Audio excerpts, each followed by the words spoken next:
नमस्कार दोस्तों, मैं हूं मनीष और इस वीडियो में आपका स्वागत है। इस वीडियो में दोस्तों हम समझेंगे बहुत सारे जो बेसिक फार्मूले होते हैं एक्सेल में, उनका इस्तेमाल कैसे करते हैं और वो उससे क्या क्या आपको फ़ायदा हो सकता है। काफ़ी लोगों को दिक्कत आती है, प्रॉब्लम आती है कि फार्मूला कैसे लगाते हैं। जैसे एक्सेल में जो काफ़ी जो काम होता है वो अराउंड फार्मूलाज का ही होता है।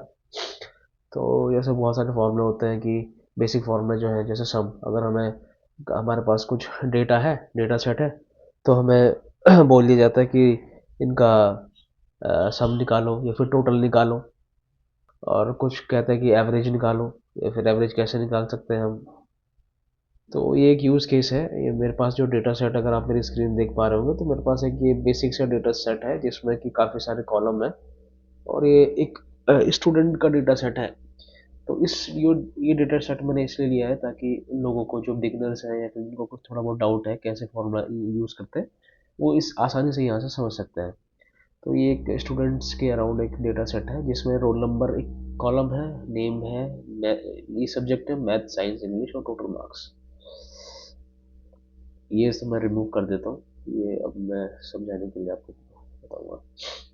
तो मान के चलिए कि हमें जो है सम करना है। तो सम सम हम कैसे करेंगे, मतलब सम कह लो या एडिशन कह लो या टोटल कह लो। तो समझते हैं। जैसे यहाँ पर मेरे को, मैं चाहता हूँ कि जो अमित स्टूडेंट है जिसका रोल नंबर 101 है, आपसे कहा जाए कि इसका आप बताइए कि अमित के टोटल नंबर कितने हैं, मतलब तीनों सब्जेक्ट में मिला के अमित के नंबर कितने हैं। तो मुझे वो यहाँ पर डिस्प्ले कराना है, टोटल मार्क्स के इस सेल में मुझे डिस्प्ले कराना है। तो इसके लिए हम क्या करेंगे, एक फॉर्मूला होता है सम का। हम यहाँ पर इक्वल टू से शुरू करते हैं। अगर हमें कोई भी फॉर्मूला लगाना हो तो इक्वल टू से शुरू करते हैं। उसके बाद टाइप करेंगे SUM, और ये है SUM। यहाँ पर ये क्लिक करें, टैप करेंगे। अब सम करने के लिए या तो हम मैनुअली करें कि मान के चलिए मैं मैथ्स में कितने नंबर है, 78। फिर उसके बाद मैं कॉमा लगाऊंगा, साइंस में कितने नंबर है, 85। फिर मैं कॉमा लगाऊंगा, इंग्लिश में कितने नंबर है, 67। और लास्ट में मैं एंटर दबा दूंगा, तो टोटल 230 है। तो ये एक तरीका है ऐड करने का, कि आप इंडिविजुअल सेल को, सेल रेफरेंस को आप लीजिए, सेट कीजिए फॉर्मूला में। और ये जो एफ, ये ऊपर जो बार है एफ एक्स के राइट में, ये इसको बोलते हैं फॉर्मूला बार। तो यहाँ पर आप इजीली देख सकते हैं कि इस सेल में कौन सा फॉर्मूला लगा हुआ है। तो इस तरीके से मैं ऐड कर सकता हूँ। दूसरा तरीका ये है कि मतलब आपके, अगर आपके पास कॉलम पास पास है या फिर कोई गैप नहीं है, तो आप सम कीजिए टैब, और ये जो जो भी आपको ऐड करना है रेंज, तो ये मैंने पूरा एक साथ सेलेक्ट कर लिया है। तो इसका मतलब क्या है कि D4, हाँ, कॉलम F4 का मतलब है कि जो D4 सेल है, D4 क्या है, एक D कॉलम है और 1 2 3 4। तो D4 का मतलब है 78 का रेफरेंस है ये इस सेल का जिसकी वैल्यू 78 है उसका रेफरेंस है D4। और F4 क्या है, F4 है 67, मतलब 67 जो नंबर, जो मार्क्स हैं अमित के, उसका सेल रेफरेंस है F4। मतलब F4 की जो वैल्यू है वो 67 है। तो आप एंटर दबाएंगे तो इस तरीके से आप यहाँ पर 230 है। तो इसका मतलब तीनों का एडिशन, 78 प्लस 85 प्लस 67 को ऐड करके 230। अब मैं चाहता हूँ कि, अब देखिए एक्सेल में एक फीचर है कि आपका जो, जिसको बोलते हैं कि रेप्लिकेट, अगर मुझे सेम फॉर्मूला, सेम लॉजिक मुझे लगाना है इन बचे हुए सेल्स में भी, तो मैं सिंपली क्या करूँगा, ये अब मैं चाहता हूँ कि मैं बार बार मैनुअल काम ना करूँ। तो इसके लिए मैं क्या करूँगा, ये यहाँ पर मैंने फॉर्मूला लगा दिया, और आप जैसे इसके बिल्कुल यहाँ पर इस सेल के आप बॉटम राइट कॉर्नर पे जाएंगे तो आपको प्लस आए, जो आपका कर्सर है वो प्लस में कन्वर्ट हो जाएगा। तो आपको इसको क्लिक करना है और ड्रैग करके इसको नीचे की तरफ खींचना है। आपने ड्रैग करके नीचे की तरफ इसको लाना है, और जहाँ जहाँ आपको जहाँ तक चाहिए आप उसको ड्रैग करके लाएंगे और ड्रॉप छोड़ देंगे। तो अभी क्या हुआ है, अब मैंने जो है मैनुअली ऐड नहीं किया है, तो मैंने सेम एक बार मैंने फॉर्मूला लगाया, लॉजिक भी बताया फॉर्मूला लगा के, और उसके बाद मैंने इसको डुप्लीकेट कर दिया, मतलब रेप्लिकेट कर दिया मैंने, कि अब सेम चीज अगर मैं नेहा के मार्क्स को ऐड करूँ तो सेम 45 प्लस 52 प्लस 62, तो ऑटोमेटिक जो एक्सेल ने इसको जो है रेप्लिकेट कर लिया हर सेल के लिए। पूजा के लिए भी रेप्लिकेट कर दिया, मोहित के लिए भी कर दिया, और यहाँ लास्ट तक 60 कविता के लिए तक इसने रेप्लिकेट कर दिया। तो इस तरीके से हम जो है सम कर सकते हैं। और आइए अब एवरेज कैसे करेंगे। एवरेज अगर हमें निकालना हो कि अमित के एवरेज मार्क्स कितने हैं, तो एवरेज के लिए भी सेम जो फॉर्मूला होता है, हमने सम सीख लिया है, अब हम सीखेंगे एवरेज।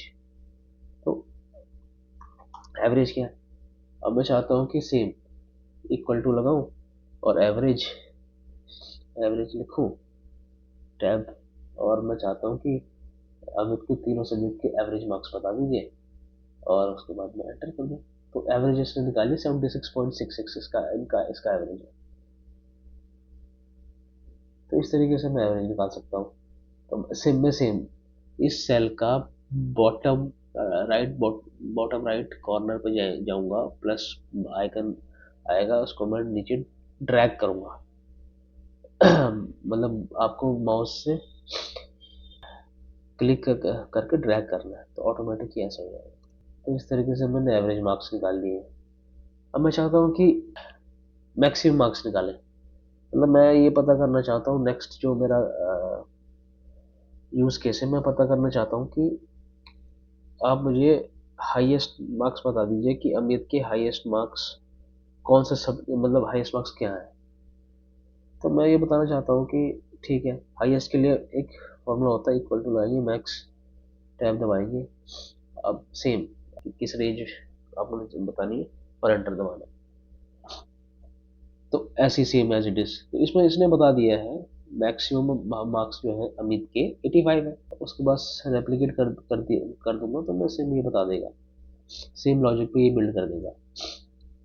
60 का मतलब क्या है, मतलब ये 60 है, तो मैक्सिमम मार्क्स जो है नेहा 60 है वो, और इसके 91 है। अब लोएस्ट मार्क्स के लिए भी मैं सेम करूँगा, सेम यूज केस फॉलो करूँगा कि लोएस्ट सबसे कम मार्क्स कितने हैं, तो सबसे कम मार्क्स हैं, इक्वल टू लगाओ मिनिमम लगाओ, उसके बाद तीनों को सेल रेफरेंस दो, तो ये हो गया 67 है, तो टोटल सबसे मिनिमम मार्क्स है 67। उसके बाद इसको ड्रैग एंड ड्रॉप करो, सबके लिए हो जाएगा। तो लोवेस्ट मार्क्स भी ऐसे निकाल सकते हैं हम। अब मैं चाहता हूँ कि काउंट किया जाए, मतलब सेल अगर हमें पूछा जाए कि काउंट, तो काउंट हम यूज करेंगे जब हमें काउंट करना है। मतलब अगर मैं एक रेंज दे दिया मैंने, तो मैं चाहता हूँ कि कितने सब्जेक्ट हैं, तो मैं इसको ऐसे समझ सकता हूँ, सेलेक्ट किया और टैब दबा दिया, तो ये बता देगा काउंट 3 है। तो आप इसको ऐसे भी समझ सकते हैं कि अब मैंने 3 कॉलम सेलेक्ट किए थे, तो उसने मुझे 3 काउंट करके दिखा दिया कि 3 है। तो आइडियली अगर मैं इसको जो है इसकी मतलब सिलेक्शन की वैल्यू बनाऊँ, तो मैं ऐसे बना सकता हूँ। अगर इसको मैं ऐसे बनाऊँ तो बताओ ये कितना है। तो अब इसने बता दिया कि 8 सेल आपने सेलेक्टेड है। तो काउंट का यूज भी हम ऐसे कर सकते हैं कि